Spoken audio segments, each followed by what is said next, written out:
기도하겠습니다. 참 좋으신 아버지 하나님, 감사를 드립니다. 오늘 부활의 아침을 맞이하여 하나님의 말씀을 전합니다. 함께 모여 예배 드려야 함이 마땅하지만 코로나 바이러스를 인하여 저희가 그렇게 예배 드리지 못함을 긍휼히 여겨 주옵소서. 하루속히 코로나 바이러스가 빨리 이 땅에 사라져 모든 성도가 함께 예배 드리는 그날을 기대합니다. 우리 성도들 하나하나 기억해 주시고 이 코로나 바이러스로 인하여 어려움을 겪지 않게 하여 주옵소서. 감사드리며 예수님의 이름으로 기도합니다. 아멘. 오늘 본문을 보겠습니다. 갈라디아서 2장 30절입니다. 같이 봉독합니다. 갈라디아서 2장 30절. 내가 그리스도와 함께 십자가에 못 박혔나니 그런즉 이제는 내가 사는 것이 아니요 오직 내 안에 그리스도와께서 사시는 것이라. 이제 내가 육체 가운데 사는 것은 나를 사랑하사 나를 위하여 자기 자신을 버리신 하나님의 아들을 믿는 믿음 안에서 사는 것이라. 아멘. 오늘 특별히 이 말씀을 통해서 내 안에 사시는 예수 그리스도, 십자가의 죽음으로 말미암아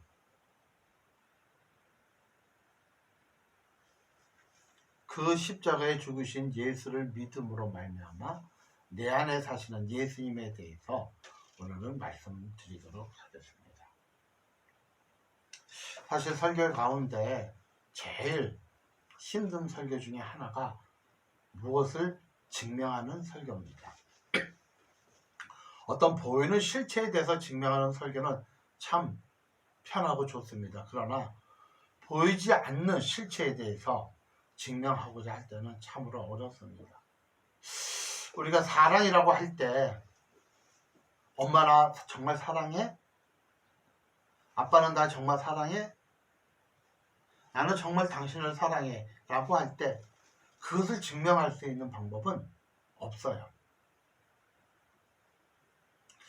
우리가 짜장면을 먹다 보면요 참 맛있거든요. 전 참 좋아합니다. 그런데 사람들이 그러면 그 짜장면 맛이 어때? 라고 물어보면 정말 대답하기가 어려워요. 그냥 데려다가 짜장면 한 그릇 사주는 게 더 빠릅니다. 그러면 이렇게 얘기해. 아, 짜장면이 이 맛이구나. 우리는 하나님은 사랑이다 증명하기가 쉽지가 않아요. 체험하셔야 합니다. 마찬가지로 오늘 본문을 통해서 예수님이 날 위해서 십자가에 못 박히셨다. 예수님이 십자가에 못 박히신 것은 사실이에요. 역사가 그것을 증명합니다. 예수를 믿지 않는 역사가도 예수님이 2000년 전에 십자가에 못 박혀 죽으셨다는 것을 사실로 믿어요. 왜? 기록이 있으니까. 그래서 성경을 의미하는 게 아닙니다. 사료에 그렇게 기록되어 있기 때문에. 그런데 무엇을 못 믿느냐? 그분이 나를 위해서, 그분이 나의 죄를 위해서 십자가에 못 박히셨다는 것은 믿지 못합니다.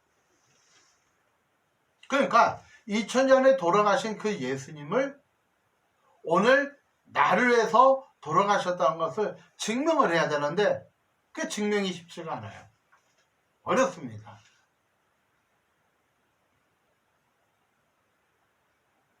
그럼 어떻게 해야 돼요?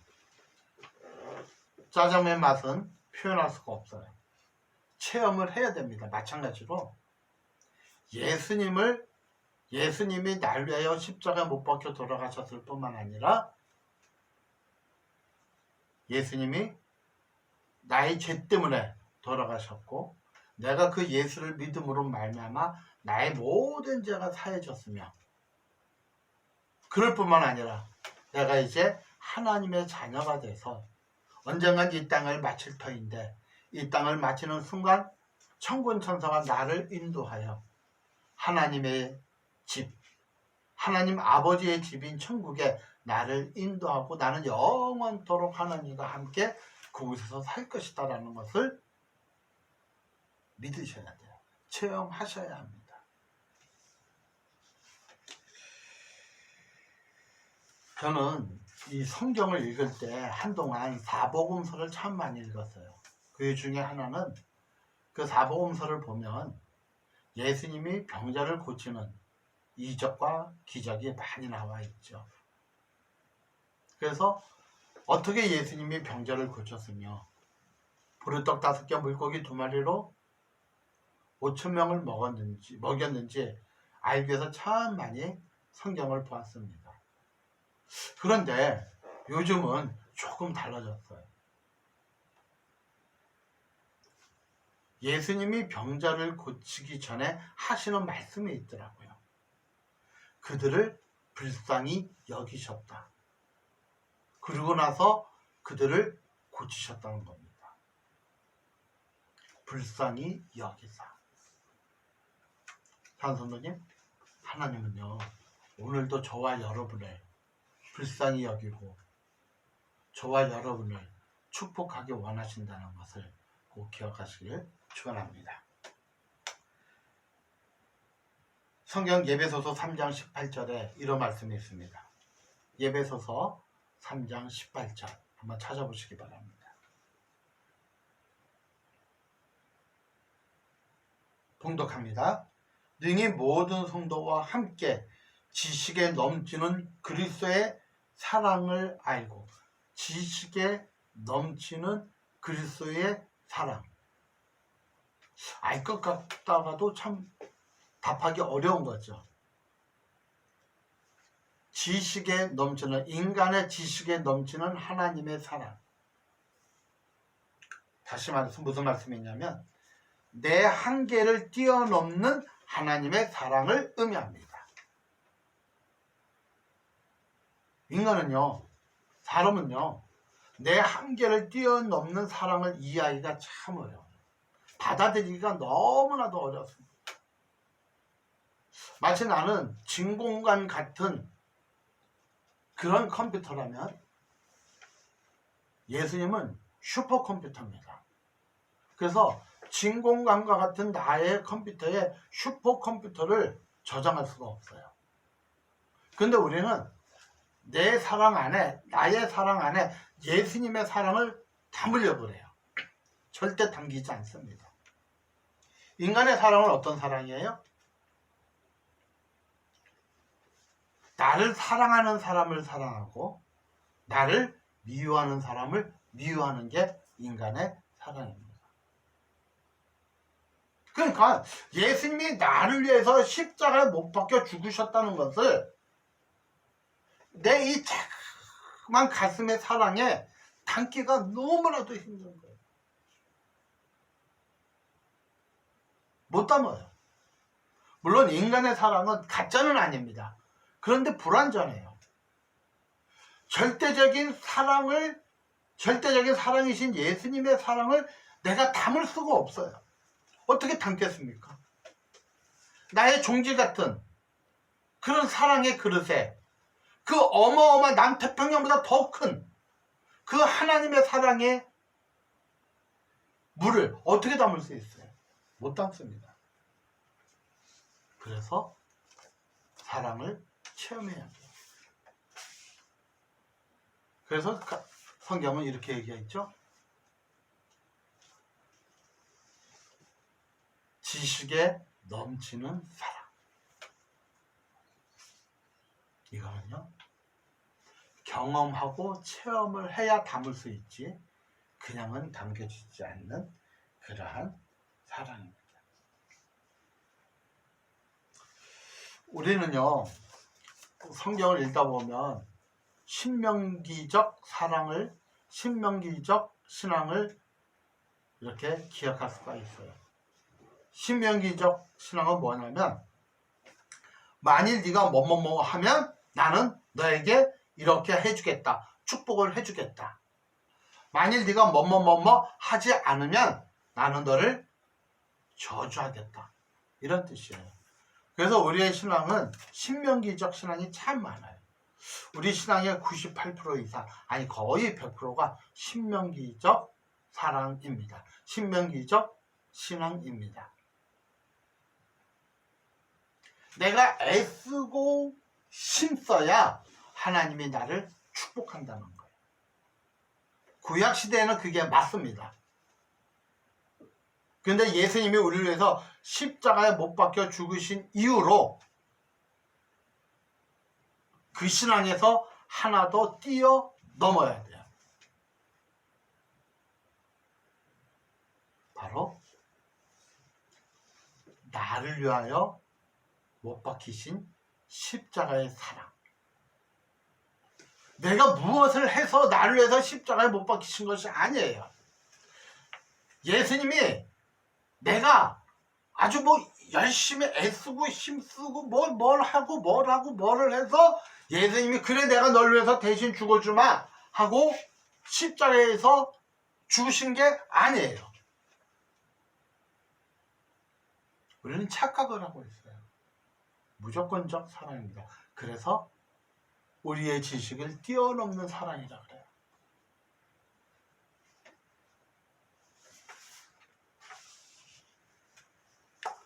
성경에 보면 요한일서 4장 7절에 이런 말씀이 있어요. 하나님은 사랑이시라. 그러니까 하나님은 사랑이 참 많으신 분이다가 아닙니다. 하나님은 나를 이렇게 사랑하셨고, 하나님 내가 나를 이렇게 사랑하셨고, 내가 이렇게 했더니 하나님 나를 이렇게 축복하셨다. 그런 감정 많이 들어보죠.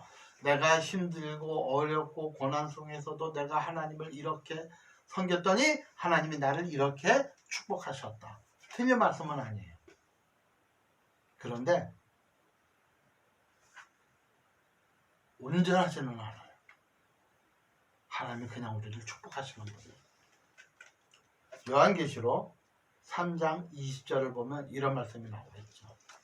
볼지어다 내가 문 밖에서 두드리노니 누구든지 내 마음의 문을 열면 나는 너로 들어가러 먹고 너는 나와 함께 먹으리라. 하나님의 사랑은 어떤 사랑이야? 지금 내 문 앞에, 마음의 문 앞에 와 있어요. 그래서 계속 내 마음을 두드립니다. 문만 열어주면 네 모든 문제는 내가 해결해 줄게. 이게 조금 조심스러운 부분인데, 아니 나는 이미 예수님을 내 마음에 영접했는데 예수님 또 내 마음을 또 문을 두드립니까? 그런 내용이 아니에요. 예수님은 여러분이 예수님을 초청하고 내 마음에 예수님을 받아들이면 예수님은 여러분과 함께합니다. 그런데 문제는 뭐냐? 여러분의 마음의 문을 정말 주님께 열었습니까? 정말 예수님이 원하는 삶을 살고 계십니까? 아니라는 거예요. 그리고 여러분이 기도하는 수많은 기도 제목들이 있죠. 예수님께 참 많이 기도할 겁니다. 근데 이 기도 제목이 대부분이 먹고 마시고 있는 문제예요. 하나님 우리 남편 사업 잘 되게 해주세요. 이거 먹고 마시고 있는 문제잖아요. 하나님 우리 아들 우리 딸 좋은 대학 가게 해주세요. 이것도 먹고 마시고 있는 거잖아요. 건강케 해주세요. 좋은 남편 좋은 아내 우리 딸 좋은 남편 만나게 해주시고 우리 아들 좋은 아내 만나게 해주세요. 다 먹고 마시고 있는 거잖아요. 근데 성경은 뭐라 그러냐면 먹고 마시고 입는 것을 구하라 구하지 말라. 구하지 말라고 합니다. 그거는 다 이방인들이 구하는 거라고 합니다. 그건 네가 구할 문제가 아니라는 거예요. 그것은 네가 구할 문제가 아니라 나는 이미 다 알고 있다는 거예요. 그래서 너희는 먼저 하나님의 나라와 하나님의 의를 구하라.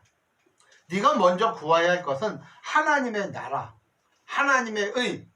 더 쉽게 말해서 복음을 위해서, 나라가 있으려면 국민이 있어야 되잖아요. 백성이 있어야 되잖아요.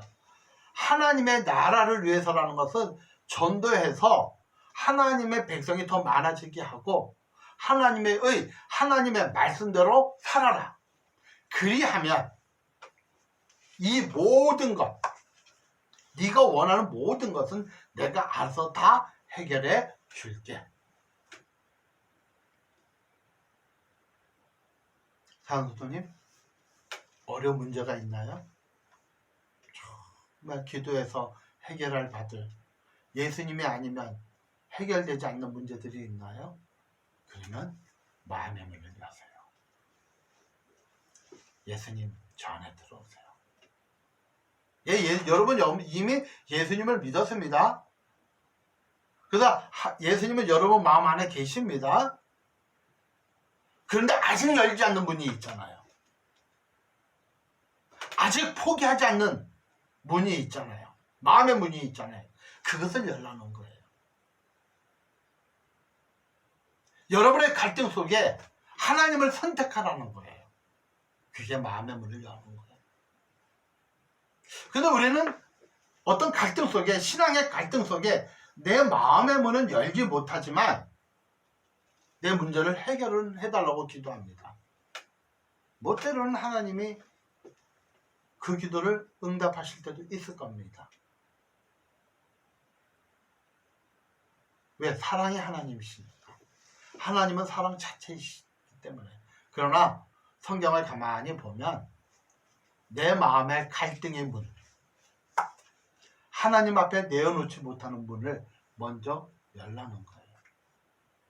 여러분의 어떤 고통 속에 기도하기 이전에, 여러분의 문제를 기도하기 이전에 하나님은 얘야, 마음의 문을 열면 나는 너에게 들어가서 너와 함께 지내면서 너와 교제를 나누고 네 문제는 내가 알아서 다 처리해 줄게.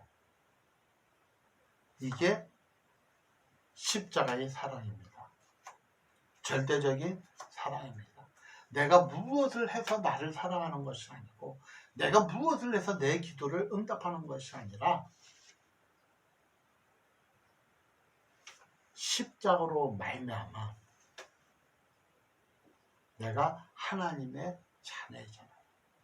사랑스님, 아이가 엄마와 아버지의 사랑으로 태어납니다. 이 아이가 할 수 있는 것은 하나도 없어요. 그래서 성경은 어린아이와 같지 아니하면 천국에 들어올 자가 없다고 그랬어요. 이 아이가 할 수 있는 것은 오직 하나. 배고프면 울고, 똥오줌 싸면 울고, 답답하면 울고, 우는 것밖에 없어요. 그런데 어머니는 알아서 이 아이가 왜 우는지를 알아요. 그래서 다 처리해줘요. 그리고 이 아이가 기분 좋아서 방긋방긋 웃는 모습을 보고 싶어 하는 겁니다. 사랑은 하나님의 십자가의 사랑은 어머니의 절대적인 사랑보다 더 강도가 높습니다. 하나님은 사랑입니다. 우리가 언제 하나님이 나와 함께 있음을 경험하느냐 하면 크게 두 가지는 나누는데, 첫 번째는 고난을 받을 때 하나님이 나와 함께 있다는 것을 경험하게 돼요. 아마 그게 98% 이상일 거예요. 고난을 통해서 하나님을 경험합니다. 고난을 통해서 하나님은 나를 사랑하고 있다고 알게 됩니다. 이게 사실 달걀은 살짝 누르기만 해도 깨집니다. 우리가 빨리 내 자신의 자아가 하나님 앞에 깨지면 깨질수록, 빨리 깨지면 깨질수록 정말 축복이 임합니다. 그런데 안타깝게도 우리는 가면 갈수록 타조알이 돼요. 타조알 보셨나요? 망치로 깨야 됩니다. 망치를 실컷 내려쳐야 타조알은 깨집니다. 너무 아파요. 근데 많은 신앙인들이 타조알처럼 살아가는 사람들도 의외로 많습니다. 어떻게 해야 하나요?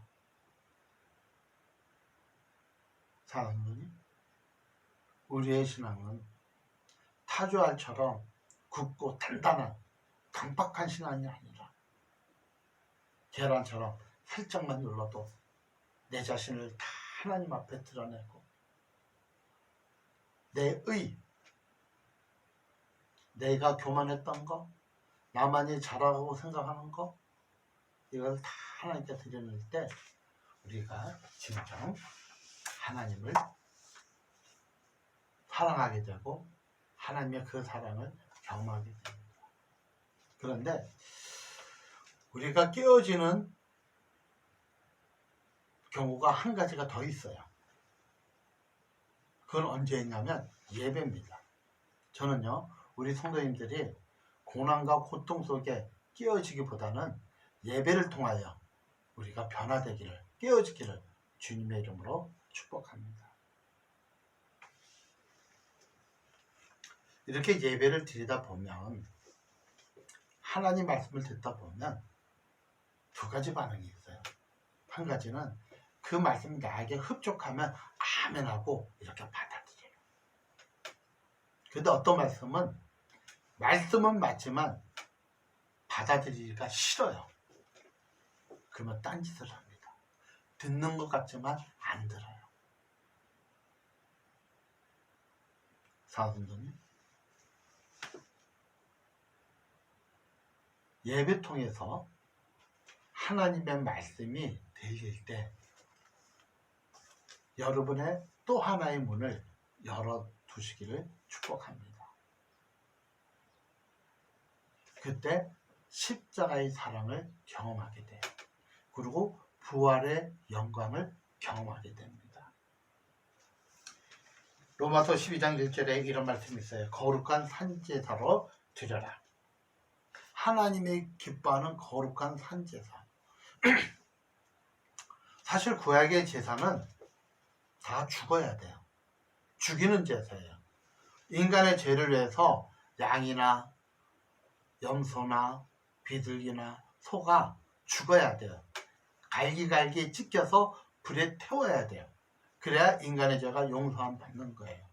근데 한 번이 아니라 매번마다. 그래서 이스라엘은 대속죄일이 있어요. 대속죄일. 매번마다 속죄의 제사를 지내지만 특별히 1년에 한 번 대속죄일, 내가 미처 깨닫지 못한 죄까지 용서받는 대속죄일이 있습니다. 죽어야 돼요. 매년마다 죽어야 돼. 나 대신 동물이 죽어야 돼요. 그런데 그 제물은 누가 준비합니까? 그 제물은 인간이 준비하는 거예요. 내가 준비하는 거예요. 그렇기 때문에 지금도 유대인들은 예수님을 못 믿어요. 왜 못 믿냐면 제물은 내가 준비해야 되는데 하나님이 예수 그리스도를 제물로 준비했다는 거예요. 동물이 죽어야 되는데 사람이 죽었다는 거예요.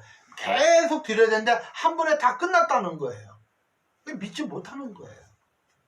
이렇게 관습이 무서운 겁니다. 사랑하는 성도님,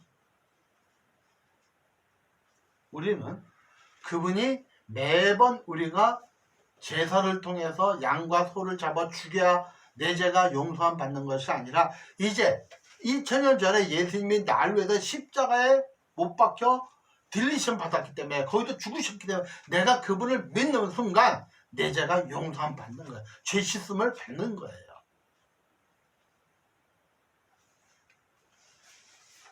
그런데 산 제사잖아요. 나는 살아있잖아요. 난 육체는 살아있잖아요. 그럼 무엇을 죽이는 거예요? 내 자아. 죄로 똘똘 뭉친 내 자아. 나의 교만. 하나님 말씀을 싫어하는 나의 마음. 오늘 본문에 이런 말씀이 있습니다. 오직 내 안에 그리스도께서 사신 것이라. 오직 내 안에 그리스도께서 사신 것이라. 성도님, 우리 안에 고통이 있죠.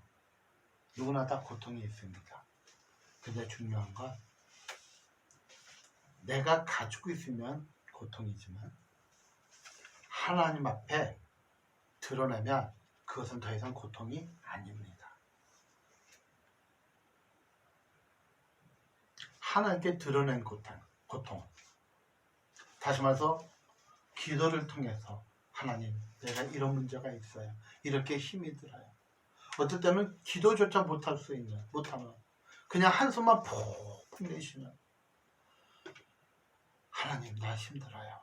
하나님 나 죽겠어요. 성령님은 말할 수 없는 탄식으로 우리의 탄식과 합쳐서 하나님께 아뢰드립니다. 기도조차 할 수 없는 그 마음을 하나님께 얘기하세요. 하나님께 드러내세요. 그러면 더 이상 그 고통은 고통이 아니고 그 고통은 축복으로 변할 것입니다. 이 부활의 아침, 우리가 그 하나님을 믿는 믿음으로 사시기를 축복합니다. 하나님, 저희들을 긍휼히 여기시고 하나님을 믿는 믿음으로 살아갈 수 있도록 인도하여 주옵소서. 이제는 우리 주 예수 그리스도의 무한하신 은혜와 우리 아버지 안에 지극하신 사랑과 성령께서 말씀을 통하여 깨닫고 말씀대로 살아가기를 원하는 사랑 성도들 머리 위에 지금부터 영원토록 함께 하시기를 축원하옵나이다. 아멘.